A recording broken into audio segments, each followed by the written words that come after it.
El sonido del colapso. El último brindis de Ricardo Montero. Parte 1. El sonido que terminó con un imperio no fue el mazo del juez, sino el estallido de un corcho de cava. Ricardo Montero, un hombre esculpido por la arrogancia, brindaba con su amante en plena sala de justicia mientras celebraba el divorcio de la mujer que lo acompañó por 25 años. Él creía que estaba desechando a una esposa insignificante. No sabía que ese brindis era el funeral de su propia fortuna. Quédate hasta el final, porque hoy verás cómo un rey pierde su corona por no leer la letra pequeña de su propia traición. Suscríbete ahora y dinos, ¿desde qué ciudad nos acompañas hoy? Capítulo 1. La coronación del arrogante. La mañana del jueves en Madrid era gris y plomiza, pero Ricardo Montero entró en los pasillos de la audiencia provincial, como si estuviera caminando por la cubierta de su yate en las Islas Baleares. Ricardo era un monumento a su propio éxito, desde el brillo impecable de sus zapatos de piel de becerro hasta la seguridad absoluta de su mandíbula. Su traje, del color de una tormenta inminente, costaba más que el alquiler anual de la mayoría de los presentes. A su lado, agarrada de su brazo, estaba Sofía Marín. A sus 26 años, Sofía era el trofeo que Ricardo exhibía para anunciar su victoria sobre el tiempo. Vestida con una seda carmesí que se ceñía a su figura como una segunda piel, Sofía miraba a Ricardo con esa adoración ciega que solo un hombre con un patrimonio de 9 cifras puede inspirar. Pero lo que realmente robó el aire de la sala fue lo que llevaba el asistente de Ricardo: un cubo de hielo de plata con una botella de cava. Era un acto de desprecio teatral tan profundo que incluso los guardias de seguridad se quedaron atónitos. Ricardo no estaba allí para un proceso legal. Estaba allí para una celebración pública. Estaba celebrando el último clavo en el ataúd de su matrimonio con la mujer que lo ayudó a construir cada ladrillo de su fortuna. Al otro lado de la sala, casi invisible en su silenciosa dignidad, se sentaba Elena Vance.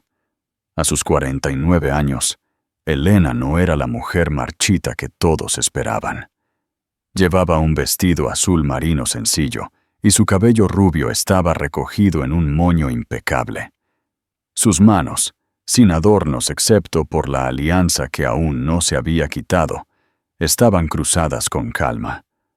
No había rastro de histeria en ella, solo una serenidad que resultaba inquietante para quienes conocían la ferocidad de Ricardo. ¿Crees que la arrogancia ciega a una persona hasta el punto de no ver su propia destrucción? Cuéntanos tu opinión en los comentarios. Capítulo 2. Los planos de una vida. Hace 25 años, Ricardo Montero no era un titán de la construcción. Era un hombre con una energía inagotable, pero con agujeros en los calcetines. Era un contratista con una furgoneta vieja y un sueño que no sabía cómo aterrizar. Conoció a Elena Vance en una tienda de suministros industriales. Ella era una estudiante de historia de la arquitectura, con una pasión por el diseño y un ojo afilado para el potencial oculto. Mientras él compraba materiales básicos, ella dibujaba los contrafuertes de un edificio antiguo al otro lado de la calle.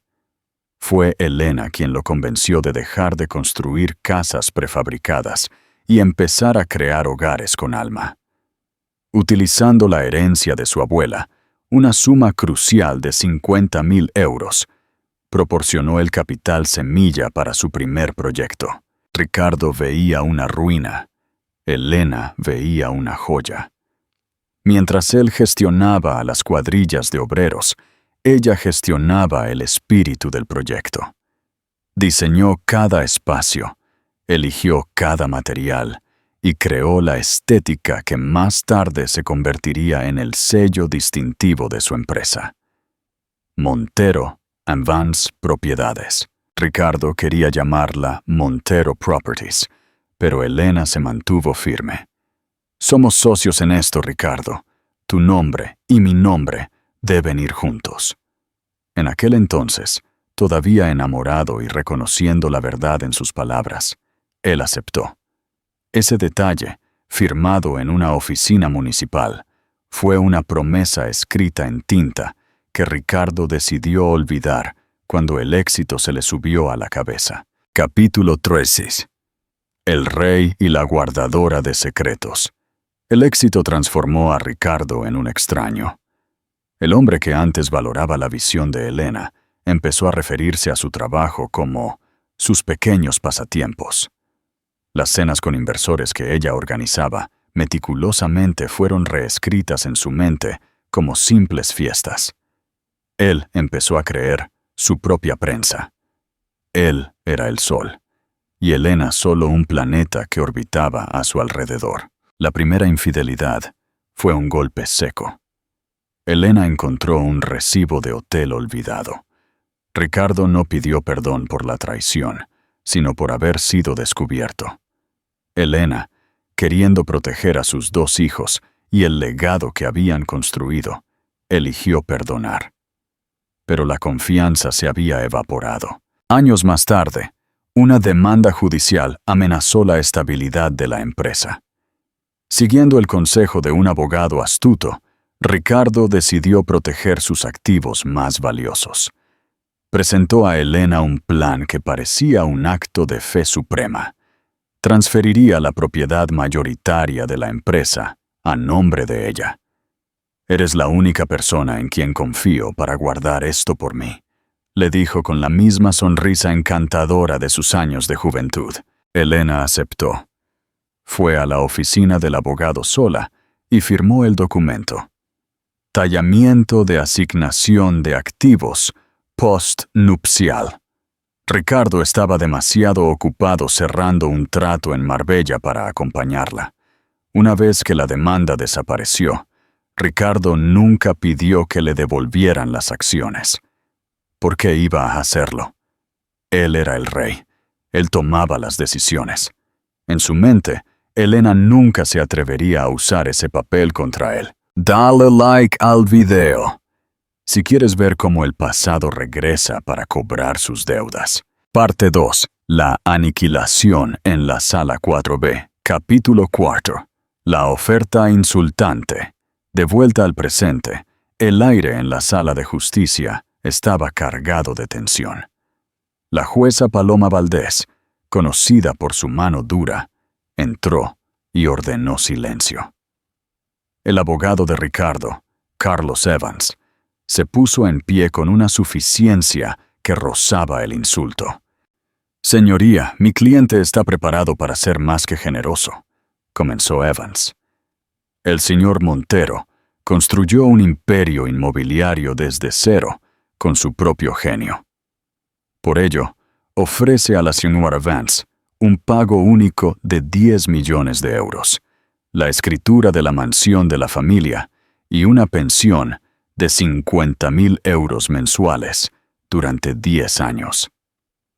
Es una oferta que permitirá a la señora Vance vivir en el lujo sin trabajar un solo día de su vida. Ricardo se reclinó en su silla, cruzando las piernas y apretando la mano de Sofía.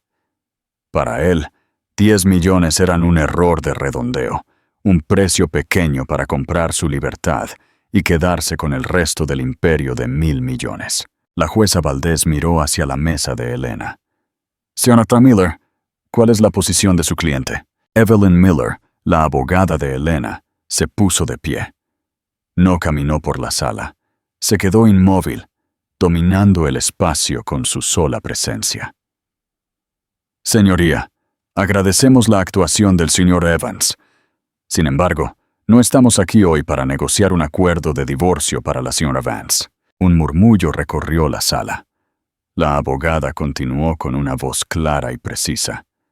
«El señor Evans pinta a un rey repartiendo riquezas, Pero esa es una narrativa falsa diseñada para borrar el papel fundamental de mi cliente. No buscamos una partición de bienes gananciales. Estamos aquí para confirmar la propiedad legal. Los documentos que estamos a punto de presentar demostrarán que Elena Vance no es una cónyuge dependiente. Ella es la dueña mayoritaria y controladora absoluta de todo el holding Montero & Vance. Capítulo 7. El silencio del cava, Ricardo sintió que la sangre se le helaba. ¿Dueña controladora? ¿De qué habla esta mujer? Le susurró furioso a su abogado. Pero Carlos Evans ya estaba palideciendo mientras revisaba el primer documento que Evelyn Miller entregaba a la jueza. Era el acuerdo de asignación de activos de hace 7 años. Evelyn Miller señaló una cláusula específica, la página 4. Sección 3, que Ricardo nunca se molestó en leer con atención. La cláusula estipulaba que la propiedad solo volvería a Ricardo mediante una solicitud conjunta por escrito, firmada por ambas partes. Señoría, continuó Evelyn, hemos presentado una declaración del fiduciario confirmando que nunca se recibió tal solicitud. El señor Montero transfirió su imperio para protegerse de una demanda, pero en su arrogancia olvidó recuperarlo.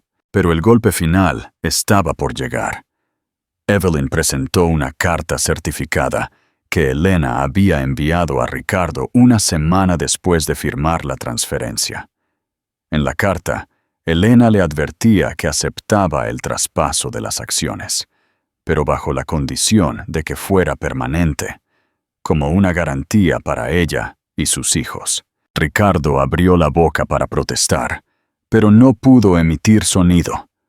Recordó vagamente a su secretaria, entregándole una pila de sobres certificados hace años.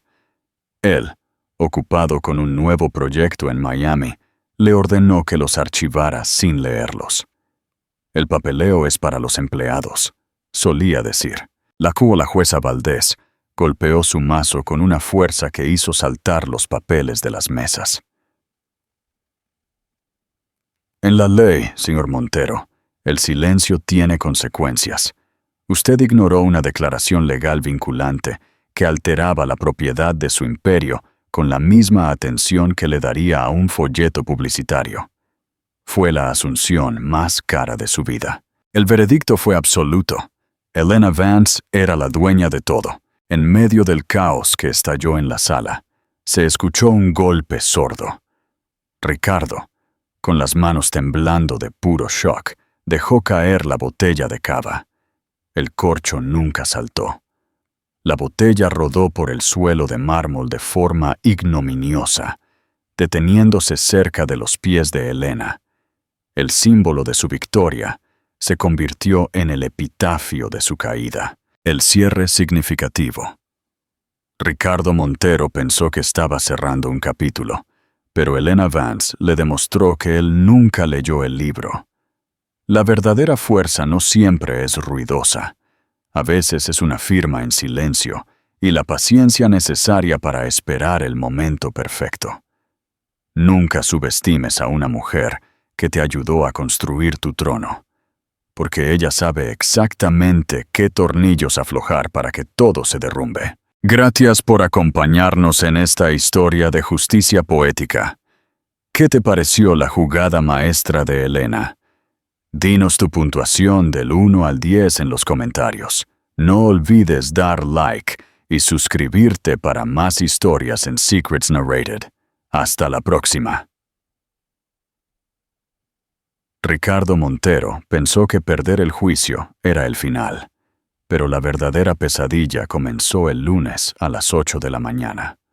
Cuando intentó cruzar las puertas de su propia torre de cristal, descubrió que su huella dactilar ya no abría ninguna puerta. Su nombre estaba siendo borrado de las paredes, mientras su amante lo abandonaba en plena calle. Prepárate para ver la toma de poder más despiadada de la historia. Suscríbete ahora y dinos, ¿Crees que Elena debería darle un puesto de limpieza a Ricardo o echarlo para siempre? Capítulo 6. El bloqueo del rey caído. El lunes por la mañana, Madrid amaneció bajo una lluvia fina que parecía llorar el destino de los Montero. Ricardo, todavía en un estado de negación absoluta, se bajó de su coche deportivo frente a la Torre Montero and Vance, en la Castellana. Llevaba su mejor traje de seda, convencido de que sus empleados le serían fieles y de que Elena no se atrevería a cruzar la línea roja. «Buenos días, Manuel», dijo Ricardo al guardia de seguridad de la entrada, intentando mantener su tono de mando habitual. El guardia, un hombre que llevaba 10 años trabajando para él, no levantó la vista. En su lugar, extendió una mano para detenerlo. «Lo siento, señor Montero. Tengo órdenes estrictas. Su pase de seguridad ha sido revocado». «¿Revocado? Yo construí este edificio», rugió Ricardo, atrayendo la mirada de los transeúntes. «Déjame pasar ahora mismo o estarás en la calle antes del mediodía». «Manuel solo sigue mis instrucciones, Ricardo». La voz de Elena llegó desde el vestíbulo. Caminaba con una elegancia renovada, rodeada por un equipo de abogados y 2 hombres de seguridad privada que Ricardo no reconoció. Ya no llevaba el moño apretado de la corte. Su cabello caía sobre sus hombros y su mirada era tan afilada como un diamante. «Esta ya no es tu torre», dijo Elena, acercándose al cristal de la entrada. «Es mi legado, y según el decreto judicial del viernes, tienes prohibido el acceso a cualquier propiedad de la corporación». Capítulo 7. El abandono del trofeo. Sofía Marín, que estaba observando la escena desde el asiento del copiloto del coche de Ricardo, empezó a sentirse incómoda. El olor a derrota era más fuerte que el perfume caro de su amante. Cuando vio que Elena no cedía y que los fotógrafos de la prensa rosa empezaban a rodear el coche, tomó una decisión rápida. Abrió la puerta, sacó su bolso de diseño y se puso sus gafas de sol. «Ricardo, esto es patético», dijo Sofía, caminando hacia él. «Espera, Sofía, esto es solo un malentendido legal. Lo arreglaré en una hora». «No, no lo harás», lo interrumpió ella con una frialdad que dejó a Ricardo mudo. «Yo firmé para ser la reina de un imperio, no la enfermera de un hombre arruinado que no sabe leer sus propios contratos. Quédate con tu coche, si es que todavía es tuyo. He llamado a un taxi». Sofía se dio la vuelta y se alejó sin mirar atrás. Ricardo se quedó solo bajo la lluvia, frente a la empresa que llevaba su nombre, siendo humillado por la mujer que despreció y abandonado por la mujer por la que lo arriesgó todo. Interacción. ¿Qué duele más? ¿Perder 1.000 millones o ser abandonado por la persona por la que dejaste a tu familia? Dinos tu opinión en los comentarios. Capítulo 8. La limpieza de Elena. Elena no perdió el tiempo. Convocó a toda la junta directiva en la sala principal, el mismo lugar donde Ricardo solía gritar y humillar a sus subordinados. La silla principal, la de cuero negro que Ricardo llamaba el trono, estaba vacía. Elena se sentó en ella con una calma absoluta. «Señores», comenzó Elena, mirando a los ejecutivos que temblaban de miedo. «Durante años, muchos de ustedes ayudaron a Ricardo a borrar mi nombre de los registros. Muchos de ustedes sabían de sus aventuras y de sus gastos personales a costa de la empresa». Hizo una pausa, dejando que el miedo se asentara en la sala. «He revisado las cuentas de los últimos 7 años. He encontrado bonificaciones injustificadas y desvíos de fondos para pagar las joyas de la señorita Marín. Aquellos que firmaron esos cheques tienen 10 minutos para presentar su renuncia voluntaria si quieren evitar cargos criminales por malversación». 5 de los 10 directores se levantaron y salieron de la sala con la cabeza baja. Elena se volvió hacia los restantes. «A partir de hoy, la empresa vuelve a su nombre original, Vance & Asociados. El señor Montero ya no forma parte de nuestra historia. Ahora, hablemos de cómo vamos a recuperar el honor de esta firma. Capítulo 9. La última súplica. Al final del día, Elena salió del edificio. Ricardo todavía estaba allí, sentado en un banco público, empapado y con el traje arruinado. Ya no parecía un titán, parecía un anciano derrotado. «Elena», susurró cuando la vio pasar, «no puedes hacerme esto. Tenemos hijos. Tenemos una historia. Necesito dinero para el abogado. Necesito». Elena se detuvo y lo miró con una mezcla de lástima y justicia. «Te ofrecí mi vida, Ricardo. Te ofrecí mi talento y mi capital cuando no tenías nada. Tú decidiste que yo era pobre y obsoleta». Sacó un billete de 10 euros de su bolso y lo dejó en el banco, junto a él. «Esto es para el autobús. No vuelvas a buscarme. Has pasado 25 años construyendo tu propia tumba. Ahora, aprende a descansar en ella». Elena subió a su coche oficial y se alejó, dejando a Ricardo en la penumbra de la Castellana. El rey estaba muerto, y la verdadera arquitecta finalmente ocupaba su lugar. El cierre significativo. La verdadera justicia no es quitarle a alguien lo que tiene, sino devolverle la realidad que intentó ocultar. Ricardo Montero descubrió que el poder es un préstamo que la vida te hace, y que se cobra con intereses cuando olvidas quién te ayudó a conseguirlo. Nunca subestimes a quien construye en silencio, porque ellos son los únicos que saben cómo derribar el edificio sin dejar rastro. Final de la parte 3. ¿Crees que Elena fue demasiado dura o que Ricardo recibió exactamente lo que merecía? Califica este capítulo del 1 al 10 en los comentarios. No olvides dar like y suscribirte para más historias de poder y venganza en Secrets Narrated. Hasta la próxima. Capítulo 7. El retorno de los herederos. Mientras Ricardo Montero deambulaba por las calles de Madrid buscando un hotel que aceptara su tarjeta de crédito bloqueada, un jet privado aterrizaba en el aeropuerto de Barajas. De él descendieron 2 jóvenes que caminaban con la misma determinación gélida que Elena: Mateo, de 24 años, y Lucía, de 21. No habían venido a consolar a su padre.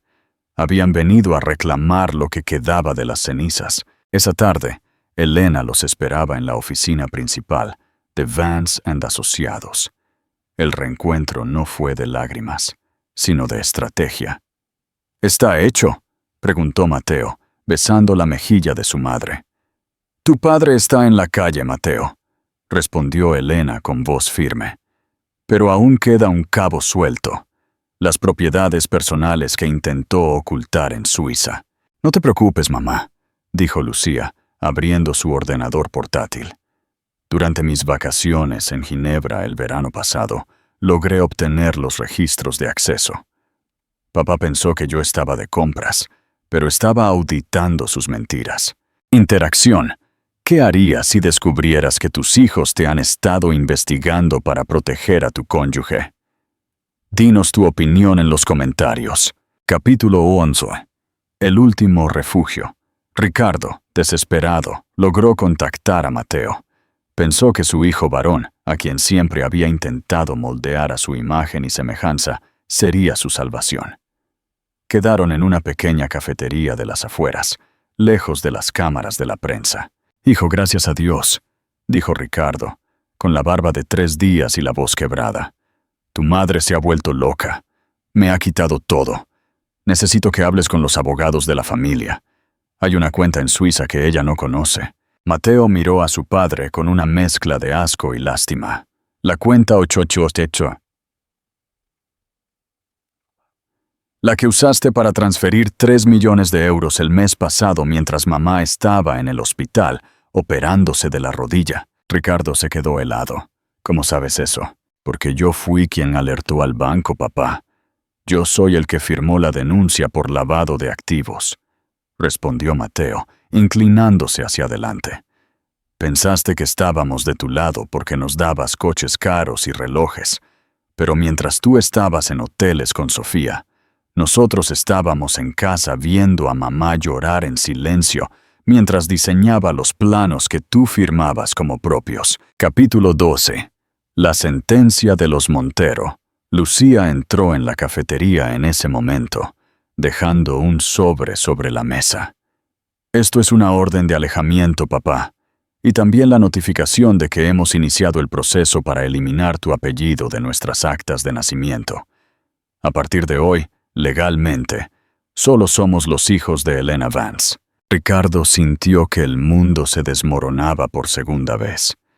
Había perdido su dinero, su empresa, su amante, y ahora, el rastro de su existencia en sus hijos. «¡Soy vuestro padre!», gritó, golpeando la mesa. «Un padre es el que construye, Ricardo», dijo Lucía con desprecio. «Tú solo eres el hombre que intentó demoler nuestra casa desde adentro. Quédate con tus recuerdos de grandeza, porque es lo único que vas a poseer». Los dos jóvenes se levantaron y salieron de la cafetería, subiendo a un coche oficial donde Elena los esperaba. Ricardo intentó seguirlos, pero la seguridad privada le cerró el paso. Desde la ventanilla, Elena lo miró por última vez. No había odio en su mirada, solo el vacío de quien ha terminado una limpieza necesaria. Capítulo 3. El renacer de la arquitecta. Una semana después, Elena Vance inauguró el proyecto más ambicioso de su carrera, un complejo de viviendas sostenibles en el centro de Madrid. Un proyecto que ella había diseñado 10 años atrás y que Ricardo había archivado porque no era lo suficientemente rentable. En el discurso de inauguración, Elena estaba flanqueada por sus dos hijos. «Esta empresa», declaró ante los medios, «no se basa en el poder de un nombre, sino en la solidez de una estructura. Hemos eliminado las vigas podridas y ahora el edificio es más fuerte que nunca». Mientras tanto, en un banco de un parque cercano, un hombre harapiento leía el titular en un periódico abandonado. Ricardo Montero cerró los ojos, escuchando el lejano sonido de una celebración a la que ya no estaba invitado. El imperio Vance & Asociados estaba floreciendo, y él era solo un escombro en la historia del éxito de la mujer que siempre fue la verdadera dueña del plano. El cierre significativo. La sangre puede unir a las personas, pero solo la lealtad las mantiene juntas. Ricardo Montero descubrió que no puedes comprar el respeto de tus hijos con la misma moneda con la que traicionas a su madre. Al final, el legado más valioso no es el dinero que dejas, sino la clase de persona que inspiras a tus hijos a ser. Quien siembra tormentas de traición, solo cosecha el silencio de su propia descendencia. Final de la saga de los Montero. ¿Crees que los hijos hicieron lo correcto al traicionar a su padre para salvar a su madre? Califica esta historia completa del 1 al 10. No olvides dar like y suscribirte para nuestra próxima gran historia de Secrets Narrated. Hasta la próxima. Dicen que un animal acorralado es el más peligroso, y Ricardo Montero no tiene nada que perder. En un acto de locura final, Ricardo ha robado los planos maestros de la nueva ciudad inteligente que Elena está construyendo, amenazando con venderlos a la competencia china por una fortuna. Pero Ricardo ha olvidado una cosa. Elena no solo diseña edificios, diseña trampas. Prepárate para ver cómo el orgullo de un hombre lo lleva directamente a las puertas de la prisión. Suscríbete ahora y dinos, ¿crees que Elena debería tener piedad o enviarlo a la cárcel para siempre? Capítulo 14. El robo de las sombras. La oficina de Vance & Asociados estaba en silencio absoluto a las 3 de la mañana. Sin embargo, Una sombra se movía con torpeza por el área de archivos digitales. Era Ricardo. Había usado una antigua llave maestra que el equipo de seguridad olvidó desactivar, y su conocimiento de los conductos de ventilación que él mismo ayudó a instalar años atrás. «Si no puedo tener este imperio, nadie lo tendrá», susurró Ricardo, con los ojos inyectados en sangre, mientras conectaba un disco duro a la terminal central. Su objetivo era el Proyecto Aurora, una ciudad sostenible valorada en 5.000 millones de euros. Era el sueño de vida de Elena. Ricardo planeaba vender el código fuente y los diseños estructurales a un conglomerado rival en Asia. Con ese dinero, podría desaparecer y empezar de nuevo, lejos de la humillación de Madrid. Cuando el progreso de la descarga llegó al 100%, Ricardo sonrió por primera vez en semanas. Sintió que volvía a ser el rey. Pero al girarse para salir, las luces de la oficina se encendieron de golpe, cegándolo. Capítulo 15. El arquitecto de la trampa. Elena estaba allí, sentada en su escritorio, con una taza de té humeante y una expresión de aburrimiento absoluto. A su lado, Mateo sostenía una tableta que mostraba la ubicación exacta de Ricardo. «Llegas tarde, Ricardo», dijo Elena, dejando la taza sobre la mesa. «Esperábamos que lo intentaras la noche del martes, pero parece que hasta para robar has perdido el ritmo». «Tengo los planos, Elena», gritó Ricardo, agitando el disco duro. «Si no me devuelves mis cuentas y mi casa, mañana estos diseños estarán en manos de los inversores de Beijing. Aurora morirá antes de nacer». Mateo soltó una carcajada seca. «Papá, ¿de verdad crees que somos tan descuidados? Ese disco duro no contiene el proyecto Aurora». Ricardo sintió que el suelo desaparecía bajo sus pies.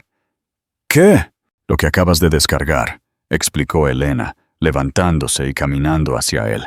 «Es un virus troyano diseñado por Lucía.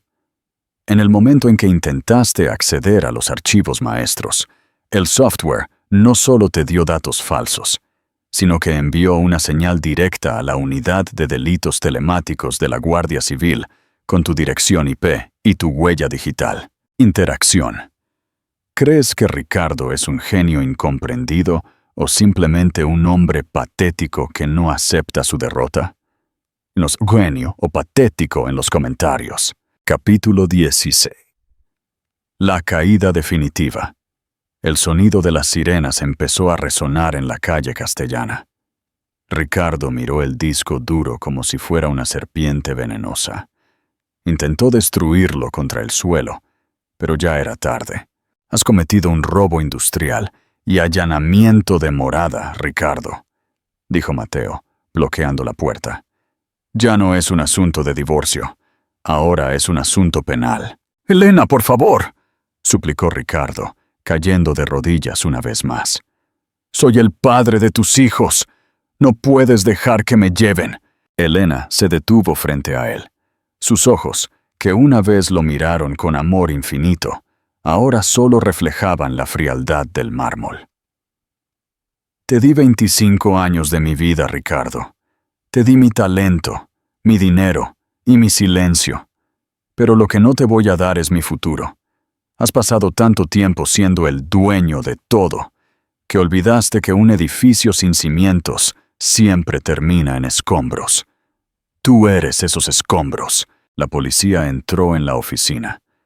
Los flashes de las cámaras de los periodistas, que de alguna manera ya estaban en el vestíbulo, iluminaron la escena de Ricardo Montero siendo esposado frente al logo de Vance & Asociados. Capítulo 17. El silencio final. Meses después, el juicio terminó con una sentencia ejemplar. Ricardo fue condenado a 8 años de prisión por fraude, robo y malversación. Desde su celda, el hombre que una vez brindó con cava en la corte, ahora bebía agua en un vaso de plástico, viendo en una pequeña televisión cómo Elena Vance recibía el premio a la arquitecta del año. En la ceremonia, Elena estaba radiante, acompañada por Mateo y Lucía. Este premio, dijo Elena ante el micrófono, pertenece a todos aquellos que construyen con la verdad. Porque al final, el único sonido que perdura no es el del dinero, sino el de la integridad. Elena bajó del escenario y por un momento recordó aquel sonido del corcho cayendo al suelo. Sonrió. La estructura de su vida finalmente era perfecta, sin grietas y sin traiciones. El cierre significativo. La última lección de Elena Vance es clara. No puedes robarle la visión a quien tiene la luz propia. Ricardo Montero intentó apagar el sol de su esposa, sin entender que él solo era una sombra que ella permitía existir. Al final, cada uno habita el edificio que construye. Elena vive en un palacio de respeto, y Ricardo, en la prisión de su propia arrogancia. Aprende a valorar a quien camina a tu lado, o terminarás viendo sus pasos desde la oscuridad. Y si el imperio que Elena recuperó no fuera el secreto más grande de su familia, 2 años después de enviar a Ricardo a prisión, Elena Vance recibe una carta manuscrita de su abuela fallecida, revelando que hay una propiedad en el norte de España que nunca fue declarada. Pero hay un problema. El único que sabe la ubicación exacta de la caja de seguridad es el hombre que ella juró no volver a ver. Prepárate para el encuentro más tenso de la historia. Suscríbete ahora y dinos, ¿entrarías en una prisión para pedirle un favor al hombre que intentó destruirte? Capítulo 18. La sombra de Galicia. La vida de Elena Vance era, por fin, una balsa de aceite. Su empresa, Vance & Asociados, dominaba el mercado europeo y sus hijos, Mateo y Lucía, eran ahora líderes respetados.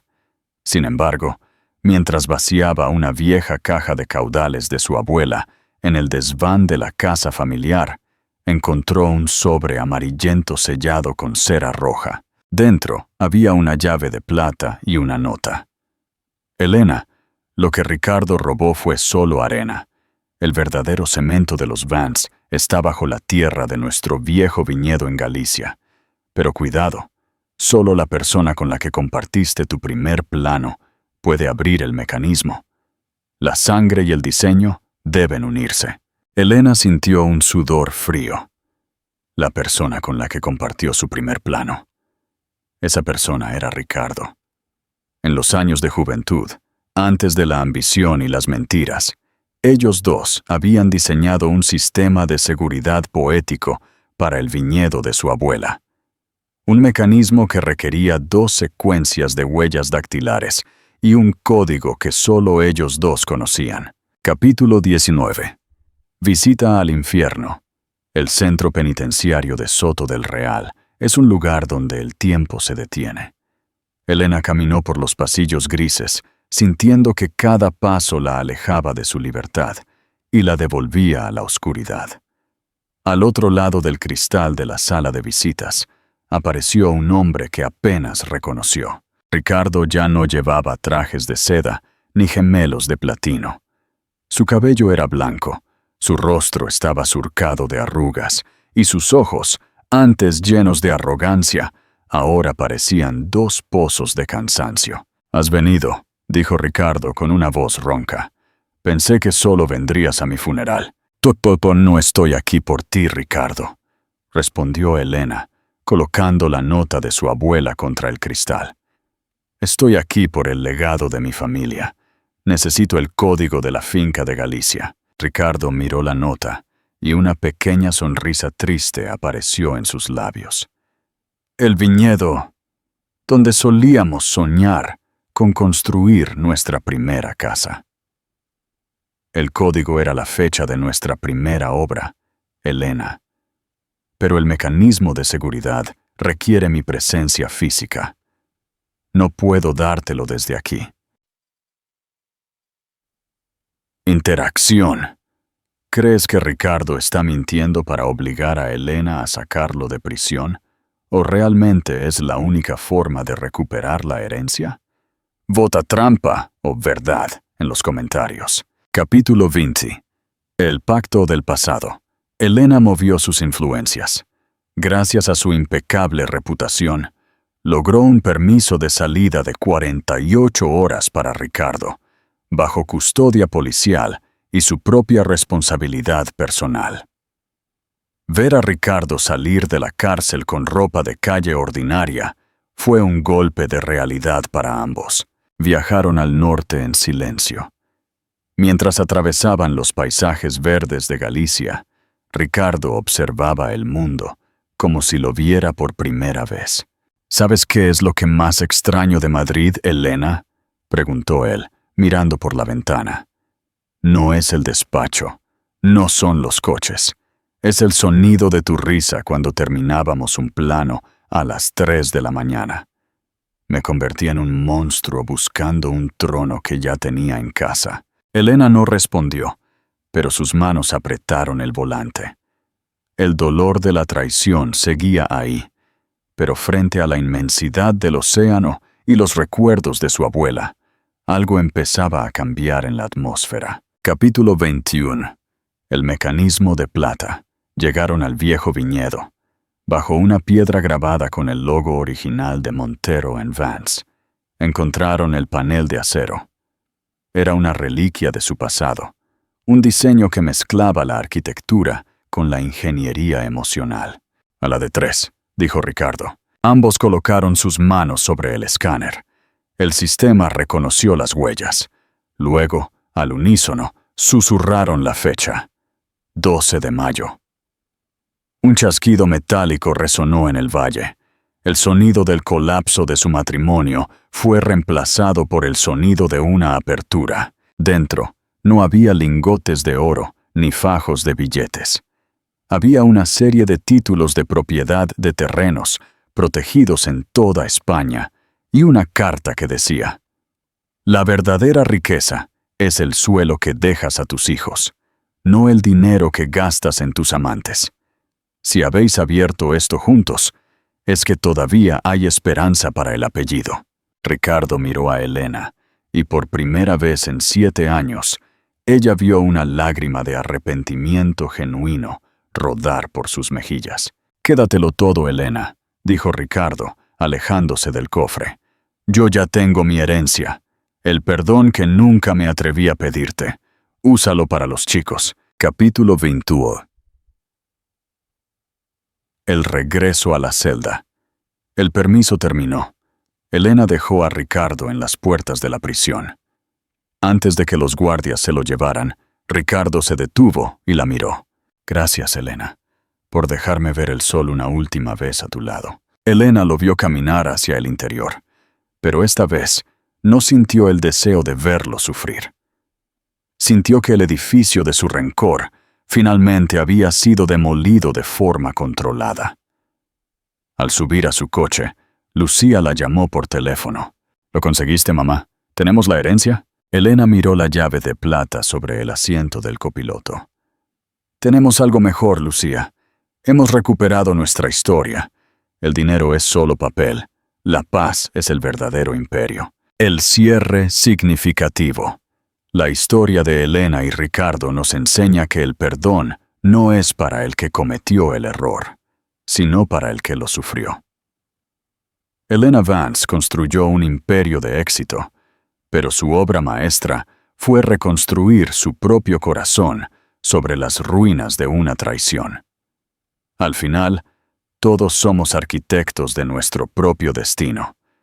Puedes pasar la vida odiando las grietas, o puedes usarlas para dejar que entre la luz. Final de la parte 6.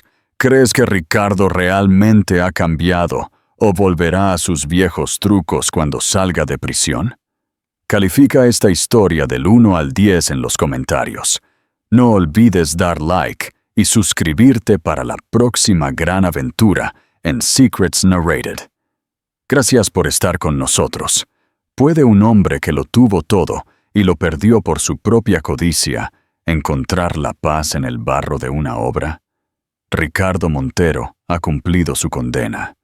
No tiene dinero, ni amigos, ni nombre, pero tiene una pala y un casco.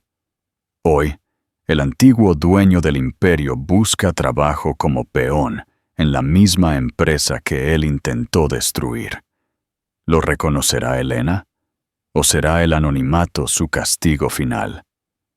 Quédate para el cierre de esta increíble saga. Suscríbete ahora y dinos, ¿le darías empleo a quien te traicionó si lo viera en la calle? Capítulo 23. El hombre del casco amarillo. Madrid seguía creciendo. En el nuevo distrito financiero, una torre de cristal y acero se elevaba hacia el cielo. La Torre Legado, el proyecto más personal de Elena Vance. Entre los cientos de obreros que trabajaban en los cimientos, había un hombre de unos 60 años, de piel curtida por el sol y manos llenas de callos. Nadie sabía que ese hombre, que respondía al nombre de Richard, solía firmar los cheques que pagaban esos mismos terrenos. Ricardo Montero había salido de prisión 3 meses atrás. No buscó a sus hijos ni a su exesposa. No quería contaminar sus vidas con su sombra. En su lugar, buscó lo único que sabía hacer: construir. Capítulo 21. El encuentro inevitable. Elena Vance llegó a la obra para una inspección de rutina. Caminaba por la estructura con la seguridad de una mujer que ha vencido a todos sus demonios. Mateo y Lucía, ahora vicepresidentes, la seguían de cerca. De repente, Elena se detuvo. Cerca de una de las columnas maestras, vio a un obrero esforzándose por mover una pesada carga de cemento.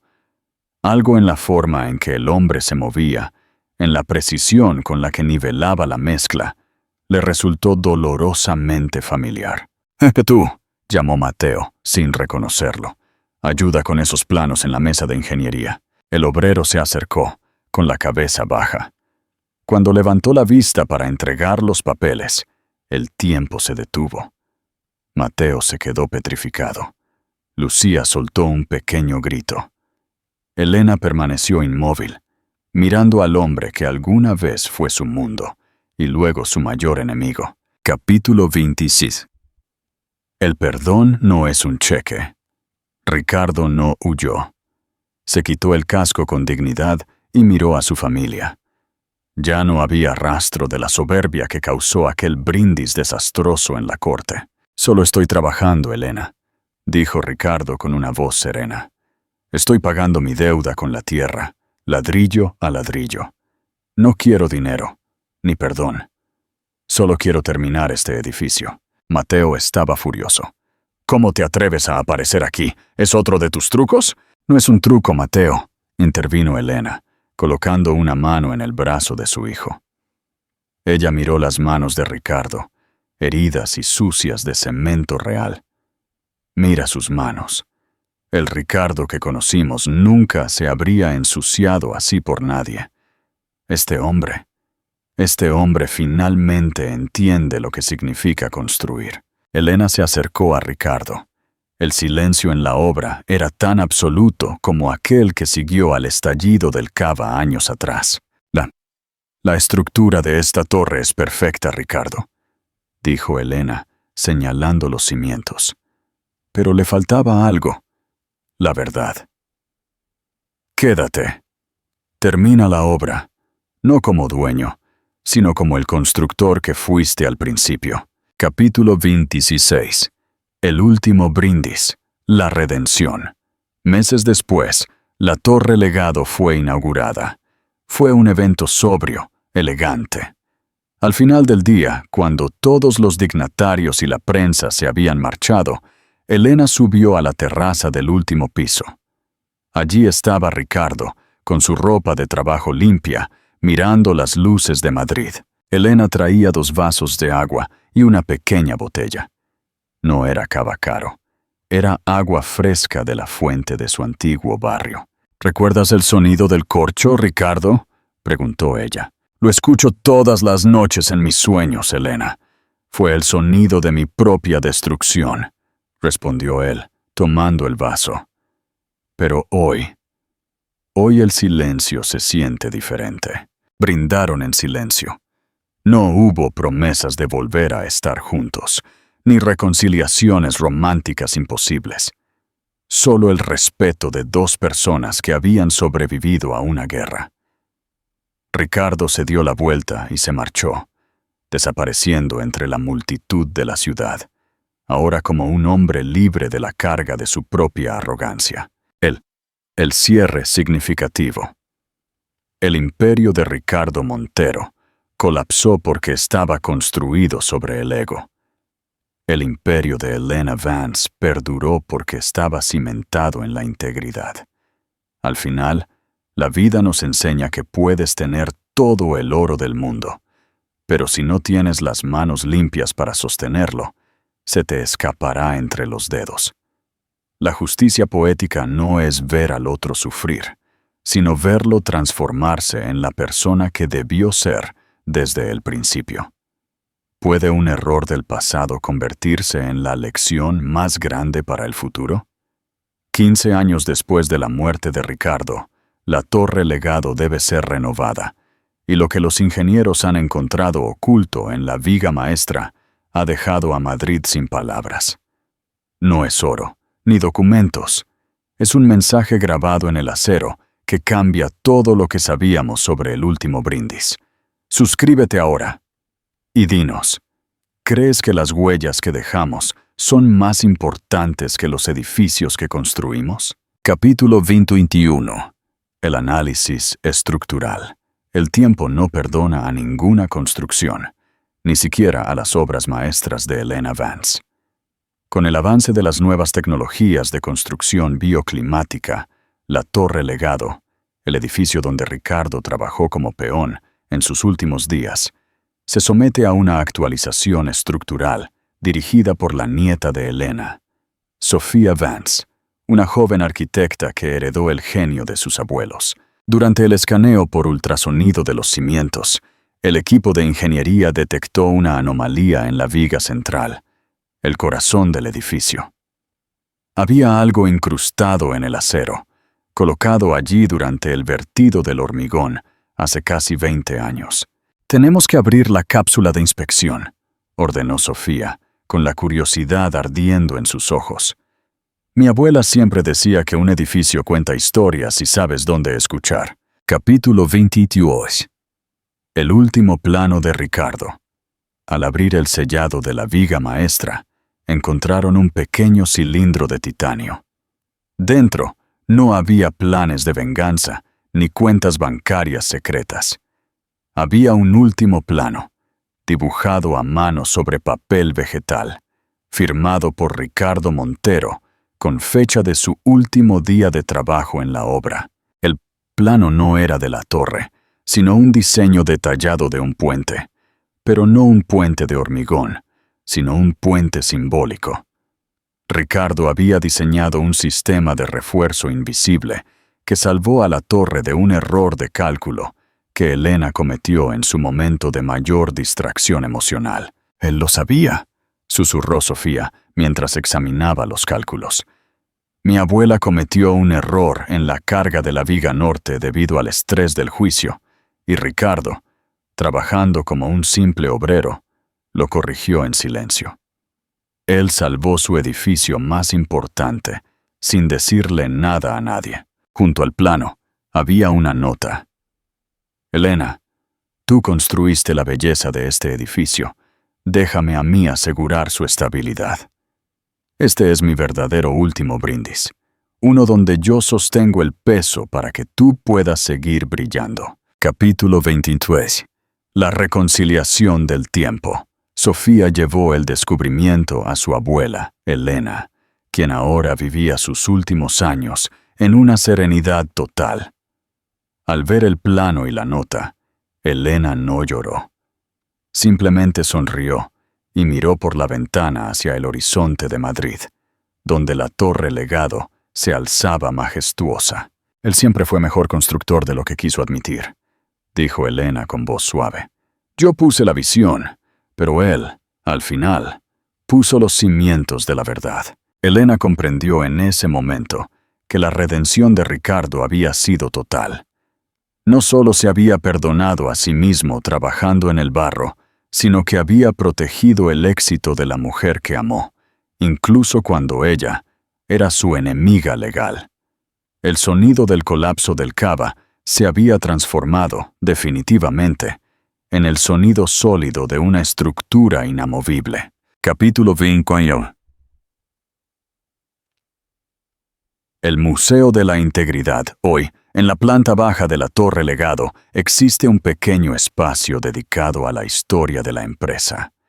No hay bustos de oro ni retratos pomposos. En el centro, bajo un cristal de seguridad, se encuentra el viejo cuaderno de bocetos de Portugal y el último plano de la viga maestra. Los estudiantes de arquitectura de todo el mundo visitan el lugar para aprender una lección que no está en los libros de texto. Un edificio es tan fuerte como la honestidad de quienes lo levantaron. El cierre significativo. El adiós definitivo. La historia de los Vance y los Montero se cierra no con una explosión, sino con una paz profunda. Ricardo Montero demostró que nunca es tarde para ser el cimiento de algo bueno. Elena Vance demostró que la justicia sin perdón es solo una jaula de cristal. Al final del día, todos somos arquitectos de nuestra propia eternidad. Asegúrate de que cuando tu imperio sea analizado por el tiempo, lo que encuentren en tus cimientos sea integridad y no cenizas de arrogancia. Gracias por vivir esta saga de 9 partes con nosotros.